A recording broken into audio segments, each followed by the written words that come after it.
Sevens, this one the first contest for New Zealand and Japan of their Olympics. Campaign for New Zealand. In their starting side, it is Scott Curry, Akulia Rokalisoa, Dylan Collier, who will be the captain for the Kiwis. In this one, Rohi Makavi Black, Fihi Finina Norfo, Moses Leo, and also Leroy Carter. So a few of these guys, they were at the last Olympics when New Zealand received the silver medal. They, of course, want the gold for this contest. For the Japanese, it is going to be Ishida, also Shotaro Tsuoka. Hopefully I've said that correctly. Joshua Karevi. Also, we have got there Fukushi is there. Tanyanaka Noguchi, and also Marua is there in the starting lineup. Now, I will mention my Japanese pronunciations of some of those names won't be the best. We haven't actually covered a lot of Japan's game ever since they were taken off of the World Sevens circuit, but the good news is anytime that Japan play, you know it's going to be a passionate performance. You know that the crowd are going to turn up and show their support for their side. New Zealand, they are the same. I think they've got a little bit more support in France than we saw for the Japanese, and we just recently saw a very close game between Ireland and South Africa, which means every point that you can get yourself in this game for New Zealand is absolutely crucial. They want a massive points differential. Let's see whether or not they can do just that, but Japan will be kicking off. Get us underway. Oh, they've gone with the little cheeky grubber there. The Japanese. Now, Roy Makavi Black has got that ball, though, and it's going to be a foot race from the get-go. Flings it on the inside to Leroy Carter in New Zealand already inside of the Japanese 22. They're trying to play it at a fast pace, but Akulia Rokalisoa drops the ball. There was an advantage to New Zealand. Can New Zealand win by 33? Says Ian. There's the possibility. I would say that 33 is about the par in this game. Dylan Collier, inside ball. He was being tackled before he could make his hands on the ball there, Leroy Carter. But Akulia Rokalisoa goes through a New Zealand score in the first 40 seconds. That did not go as they planned, says Grant. And yeah, it's kind of gone wrong for the Japanese. They pretty much gave New Zealand the position 10 metres out, and they gave them the momentum moving forward straight from the get-go. Now, Roy Makavi Black was probably lucky that he got chased down, or else that would have been one of the quickest tries that was scored against a side in the Olympics. But Akulia Rokalisoa in the end was the player who did break the line. And come on, New Zealand, bring it home, boys. There's Razor Robinson, and the kick is also successful, which now makes the score 7-0 in favour of New Zealand. It's a great start for the Kiwis. Like I mentioned, points differential will be so crucial in this competition. So for New Zealand, they need to get as many points as physically possible here. Going to be kicked off high. And nicely taken by Curry. He's hit his head really hard on the ground by the looks of it. He is back up to his feet. Now Japan on the short side. Good pace being shown by the Japanese winger, Tsuoka. I have to say, Japan's numbers on the back of their shirts blend in badly with the kit. I think it was Fukushi who had his hands on the ball just then. 40 metres out. Here comes Karevi. Looks for the kick in behind. Japan are winning the foot race, and it sits up, and it will be the try for Shotaro Tsuoka, who scores it. That's a big try for the Japanese. And in Scotland, half-time, New Zealand won against Guinea. And also, in soccer, not Scotland, I should say. Hey, Hamish Broad says, Michelle, welcome in, mate. Hope you are doing extremely well. And come on, New Zealand boys. Of course, after this one, we have still got 4 more games that we are covering on the channel, ladies and gentlemen. There are 2 games that we are missing, but that is only because we're going to have something to eat in between the gaps. And we've also got a couple of previews we're hoping to get out during that time as well. He's got a step on him too, as well as speed, says HD23. Japan so quick, my goodness. And GG Japan says Razor there. Let's get Hamish to 50k subs, says Joseph. Yeah, we are extremely close to that 50k mark. Anyone who is new, of course, be sure to hit that subscribe button. We are currently only sitting around 540 subs away. Go the Samurais, says Kevin there. And now the score 7-all between these two sides. Akulia and Rokalisoa claims that one nicely. Finnean Norfolk with a massive fend there. And Japan trying to chase him down, but they won't quite get there. Finnean Norfolk scores the try instantly back in the lead. New Zealand, not a bad game plan. Try to get one-on-one with Scott Curry and make it a chip and chase foot race, says Razor Robinson. Finnean Norfolk with the big fend. Fortunately, just getting rid of Fukushi, who put in a good effort, but just slammed down to the turf by the big man, Whinia Norfo. An amazing Finn Wells says HD 23, I should say. Now New Zealand, they are back to 12 points to 5 ahead. Japan have shown already in this game that they have got more than enough capabilities of getting a try when they need it. And best thing I've seen in a while, says HD 23. But the kick has missed, so that was great work from, I think it was Noguchi in the end, who managed to cut it off and stop him from running in the try in an easier position. Scott Curry tried to slap that one back, but the Japanese are in position once again, and once again they will target this near side of the field. There's a siren sounding. I have no idea what that is for, as we've currently got 2 minutes 40 still remaining in this half. Going back across to the left-hand side now for Japan. Come on, Japan, says LFG, or LFG, I should say. A little bit of a counter-ruck from Dylan Collier. Doesn't get the turnover, though. Japan in the hands of Karevi now. Inside ball for the Japanese. Noguchi going across. Japan are in a good position here. Wide cut-out pass. Charging forward for Japan. Back to the right-hand side here. Karevi. There's a danger in that midfield.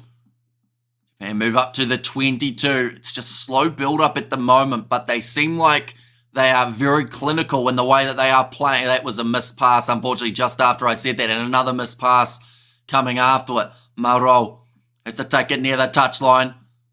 Tackle made by Leroy Carter. Counter-ruck coming from New Zealand. I thought there was a knock-on, but they're going to say play on. No, there was the knock-on, and they'll go back for an original penalty in favour of New Zealand, as Japan the smallest team in the comp. In terms of size, maybe, although Karevi definitely bumps up that number a fairly large amount. They're saying the counter-ruck there from New Zealand was good. I'm not sure where the... Was it hanging on in the breakdown? I'm not actually sure where the penalty was against Japan, but Whinia Norfo will be through another gap, and this is going to be a nice, easy run-in try for that man as they get the clap going as he moves towards the try line. But that is the third try now of the match for New Zealand. That is going to be between the sticks, so a nice, easy conversion coming up for Akulia Rokalisoa. And Nate Dogg, I should say, as their name is. You're a bloody legend, mate. Do appreciate you being here, Nate. Because we've got plenty more sevens coming up. This is the last game of round 1, but round 2 is starting at 5 a.m. New Zealand time. So we've got about maybe 40 minutes or so before that next stage of games taking place, where we will be covering another 4 contests. So the 2 that we aren't covering for that next round, I believe, are Japan, Ireland, and then also Uruguay, France. They are just the 2 games that we are taking as a little break to have something to eat in that gap. We probably won't end up eating in this next gap that we've got after this game, as we will be doing previews for 2 of the games that are coming up in the very near future. But 15 seconds remaining in the first half. Whinia Norfo already having 2 tries. Anyone who gets a hat-trick in the first round will be the leading try scorer of the Olympics. Do the women play today? They do not. They play next Monday is when that one's going to start for the women. And now Rohi Makavi Black with a wide cut-out pass gone through the hands of Akulia Rokalisoa. He's dropped it backwards, though, so it is going to be play on. Some nice quick stepping from the number 4. Good step coming from New Zealand. Pass out wide to Curry, who's going to have to test out his pace. Has he got enough? Karevi runs across to cut him off, and now pinning the ears back. It will be now Rohi Makavi Black who scores the try between the sticks again. I do top 2 from each group progress. They do alongside the 2 best third-place teams. So even, for instance, in this group, South Africa having that loss to Ireland in their first contest, but for now they will still be the third-place team. And if they have the best points differential or the best points out of any other side, then they will be one of the 2 sides that do make their way through. But New Zealand scoring 4 tries in this first half. I think that they will want 5 in the second. I'll be honest, I feel like after that first Japanese try that was scored, there'll be a bit of frustration, I guess you could say, from New Zealand for conceding, because this game is all about trying to increase that points differential. So every try that Japan get, that's of course another try New Zealand also will need to have.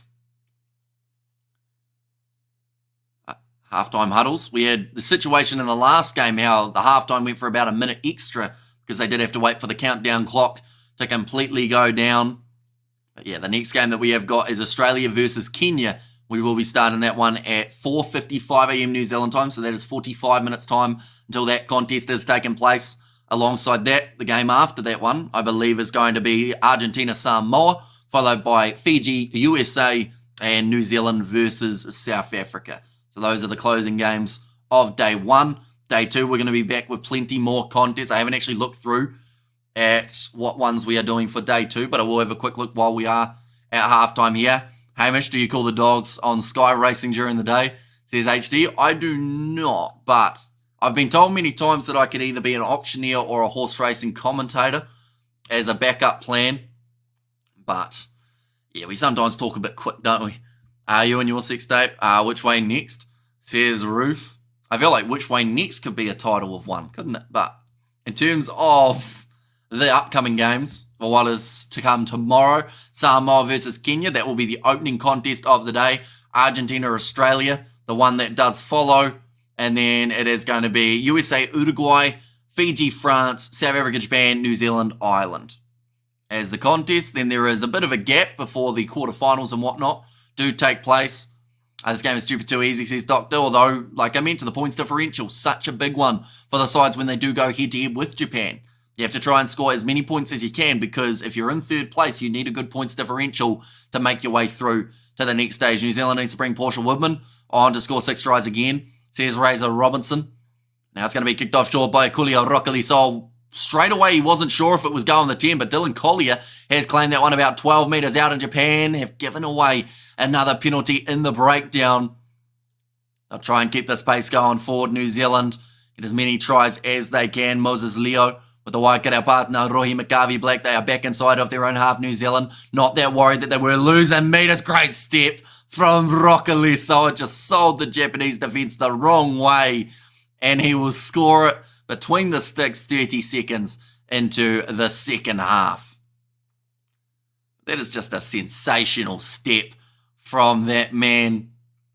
And yep, we need a harder team to start with. Did we, though? I feel like you've also got to look at it as getting a good points differential early builds you a lot of confidence, rather than having a game like we saw with Ireland and South Africa, how, you know, if you lose that game, you're now in a position how you're pretty much having to make up all that ground later on. I feel like you'd rather have an easier game starting you so that you can take a step in the right direction, if that makes sense. It's a good try for Coolio Rockalisol, though. The New Zealanders, that is his second try of the match. And Rocco, such class. It's going to be kicked off again by Coolio Rockalisol. He is chasing the hat-trick here. Kicked off, Collier again under the high ball. Manages to claim it. Moses Leo plays half. Now they're on the halfway line here for New Zealand. Now Rohi McGarvey Black doesn't get the offload away to Cook Savage. That's going to be a knock-on from New Zealand in the breakdown. I think McGarvey Black should have passed that.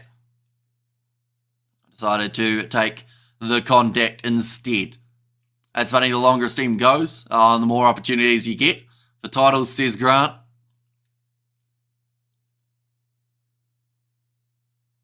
But yeah, just slapping that one back in the breakdown for, I believe it would have been Matsumoto, I think, in that number 4 jersey. A nice New Zealand, more comfortable win with the bonus point. And that's why I picked you, Hamish. You are so Gandalf, the white-like, says a doctor there. Rady Rushy will be making his way off, or on, sorry, for Finiar Norfo. One of the changes that New Zealand have made, alongside a couple other. I do see that Andrew Newstub is also on the field for New Zealand. But now Ishida going to put this ball in for the Japanese in position. They haven't had a huge amount of position throughout this contest as of yet, and they won't have much more as New Zealand trying their best in the breakdown, but Japan managing to retain the ball, doing well in that regard. They're going back for an original penalty for New Zealand being offside as well. Only 4.5 minutes left in this matchup. 33 points to 7, a 26 points difference. This is my first time watching the Sevens. It's very cool. Says Nate Dog, yeah, it's very fast-paced. Like, that's the thing. If you have a bad game of Rugby Sevens, the good news is 15 minutes later, you got a new game. And that one can be way more entertaining. So, like, anytime that there is a day of sevens. It's just all-out action from start to finish. And yeah, it's very enjoyable. We have covered every leg of the sevens since the last Olympics on the channel, which means we've been doing this for about 3.5 years in terms of, or 3 years in terms of New Zealand and Japan and South Africa, all those games of sevens. Japan have the smallest lineup on the field at the moment. Says HD 23. They also have one of the smaller players out there in Kipi Ishida, who is the captain for the Japanese. New Zealand having another handling error at the stage of the match. Not what they will be after, looks like now. Scott Curry will make his way from the field.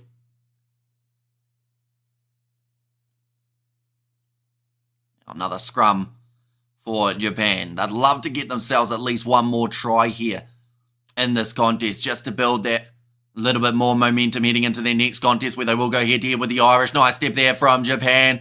Tackling a little bit too high there was Brady Rush. Can't really use the excuse that the player was a bit shorter, because he still went way too high. Nice again from Japan. Moving up to 22 metres out. Crossways, New Zealand counter ruck, and the penalty goes the way of Japan again. It looks like Ishida's going to try and take it fast. In fact, it was Matsumoto. Now inside ball. New Zealand defending 5 metres out from their try line. The ball is out. Andrew Newstubb manages to pick it up and gets it away to, I think who was that? Tony Nyashu looked like he had some sort of injury there. He wasn't really running very smoothly when trying to get through. Now 3 minutes left. New Zealand have only scored one try in the second half. That was within the first about 25 seconds. From there, though, New Zealand have had a lot of handling errors, which hasn't been helping them. I still say they should allow sevens to be played with weapons, says Grant. Once again, I think health and safety might say something else about it. You know, I guess it would be a good question to ask. Of the Olympics, ladies and gents, that reminded me of archery. Grant, which is why I bring it up. Which other events are you guys most looking forward to alongside the sevens? That's going to be kicked in behind. Ball does go dead. Just a bit too much use on it. Fukushi trying to chase it, but Ishida gets it just slightly wrong. Kulia having a shocker, says Razor. Judo, says Flesh, and that's always very entertaining to watch, yeah, when they're just throwing each other around.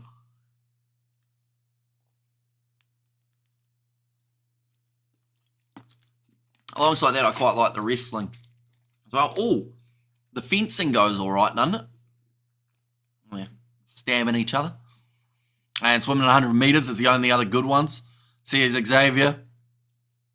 And also we have got the Australia Doomate, every player we have as the weapon. Says HD23, and beach volleyball. Says Roof for Grant. Now, ball being fed in by Andrew Newstubb, New Zealand. They need another try here just to keep that points differential increasing. Here comes Regan Ware with a good attack and run. Newstubb recycles quickly. And quick hands from New Zealand to shovel it out wide for McCarvey Black. He was looking at his opposite number and said, do you want to try and catch me? And then pinned his ears back and scores a try. Surfing this year. And we have got their women's beach volleyball. Can't wait to grips with the different strategies the teams will use. Says Grant, but that one is going to be another try for New Zealand now with only about a minute left on the clock. They will look to break 40. With this kick going over, they should be able to do just that.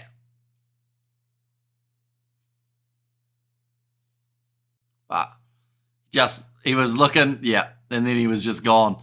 Now only McCarvey Black. He wanted a bit more of a foot race. Skateboarding, yeah, babe. Yeah, they've got a few new ones, don't they? Skateboarding. Although I think that was at the last Olympics, wasn't it? What else have they brought in new? They've brought in breaking, which is like breakdancing. And those beautiful legs are 11s. Says we'll lose Nate. I would love to see front row only in the sevens. Basketball. Says D Stars NZ. Now 40 metres out from their own line here for the Japanese. Going to the right. Can they get one more try? Nice flat attacking run. Looking for the offload, and they managed to find it. Collier's not going to win this foot race, but Narohi McGarvey Black does get him back up to his feet. Well done from the Japanese with Ishida. Only a couple metres out. New Zealand scramble defence there, and they win the penalty. I'd like to see what breakdancing will be like now it qualifies as an Olympic sport. There's Grant. New Zealand will take the quick tap, though. They want one more try. Japan looking like they're almost out on their feet. Tony Nyashu running down the wing. Gets through 2 tackles. Just jogging at the moment for Nashu. Recycles it. New Zealand overcommitted, and that will be a Japanese penalty. Okay, Newstub's trying to say that they moved away, but he didn't have to commit as heavy as he did Andrew Newstub, which now gives Japan one last chance to be able to score more points. They will kick it towards the touchline, but it hasn't found touch. It's going to be in New Zealand's in-goal area. Do they want one more try? They want one more. They're going to keep on attacking. Rohi McGarvey Black running 5 meters out from his line. Just a slow, methodical build-up there. But Japan, again, are in there, although New Zealand get themselves the penalty. New Zealand are trying to blow this here and then allow Japan to get one more. It seems like they have no energy left. They're wasting a lot of it, and they, of course, still have a game up against South Africa later on today. South Africa World Champion, says LFG. And also we get there the break dance, says a Blues Nate. Now, once again, it is going to be the line out. New Zealand trying their best to keep this one alive and get themselves one last try here. Currently 55 seconds past the full-time siren. Like they've just said, you run the risk of conceding a try if you get it wrong. Nicely claimed by New Zealand. Back across to the right-hand side, Andrew Newstub goes with the inside ball to Paya Cook Savage. Goes across to Dylan Collier down the wing. Gets close and he's wrestled out. Great work from Japan, who pick up the ball. Brady Rush trying to take him into touch. And Japan, once again, will have another counter-attacking chance. New Zealand have looked extremely sloppy in this game. The crowd want Japan to score one more. Japan want to score one more. It's going to be a foot race, and they do score one more, Japan, with Ishida. Well, New Zealand, that was their own fault. They tried to score about 4 times, and every time they failed. And in the end, Japan cut down that points differential. The exact opposite of what New Zealand wanted to happen in this game. Now, I will say Ishida may have been a little bit offside at the kick. But other than that, he was able to win the foot race. Yes, Japan, says LFG. They will win between Australia and Kenya. I think it could be a close game. Australia, though, I think do have the momentum. Kenya have caused upsets before, though. That one has missed away to the side, so the end score 40 points to 12 in favour of the New Zealanders. But a really good showing from Japan. New Zealand looked knackered, absolutely off their feet, yet they kept on persisting with trying to score one more try. You wonder whether or not will that fatigue them more. They've got a game up against South Africa in only 3 hours. We'll have to wait and see what this next game holds. But nonetheless, thank you all very much for tuning in. If you did enjoy, of course, be sure to leave a like and subscribe. We've got about a 30-minute break before our next live stream, which will be Australia versus Kenya. But I do thank you all very much for being here, and I will see you all for the next one.